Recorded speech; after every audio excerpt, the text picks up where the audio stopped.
வைக்கின்றன, அறிவுகள் வளர்கின்றன. மனிதன் உருவாக்கிய நுண்ணறிவு மனிதனே தாண்டி போகுமா என்ற கேள்வியுடன் மதிப்பிற்குரிய நடுவர்களே, என் அன்பு நண்பர்களே, வணக்கம்.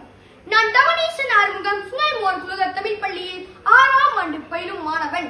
இன்றைய என் பேச்சு தலைப்பு செயற்கை நுண்ணறிவு நண்பனா எதிரியா? இன்றைய உலகம் வேகமாக முன்னேறி கொண்டிருக்கிறது. அந்த முன்னேற்றத்தில் மிக பெரிய பங்கு வகிப்பது செயற்கை நுண்ணறிவாகும்.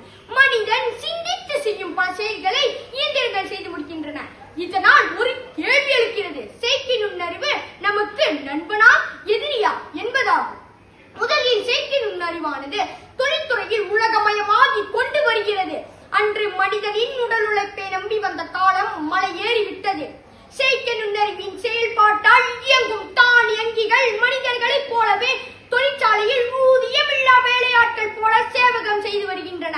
இதனால் தொழிலாளர்களின் வேலை பளு குறைவதோடு வேலையில்லா திண்டாட்டமும் விட்டொழிக்கிறது. உற்பத்தி மூலங்கள் அதிகரித்து நாட்டின் பொருளாதாரமும் மின்னல் வேகத்தில் உயர்கின்றன. இவ்வாறான மனித வாழ்க்கையை எளிதாக்கும் ஒரு நல்ல நண்பனாக செயற்கை நுண்ணறிவு உள்ளது. ஆனால் இதற்கு இன்னொரு பக்கம் உண்டு. அது எதிரி என பார்க்கப்படும் நிலை. மனிதர்கள் செய்யும் வேலைகளை இயந்திரங்கள் மாற்ற தொடங்கியதால் வேலை வாய்ப்பு குறைகிறது. மேலும் மக்கள் அதிகமாக தொழில்நுட்பத்தை நம்பி சிந்திக்கும் திறனை இழக்கின்றனர். தவறான தகவல்கள் பரவுவதற்கு இது காரணமாகிறது. எனவே கட்டுப்பாட்டு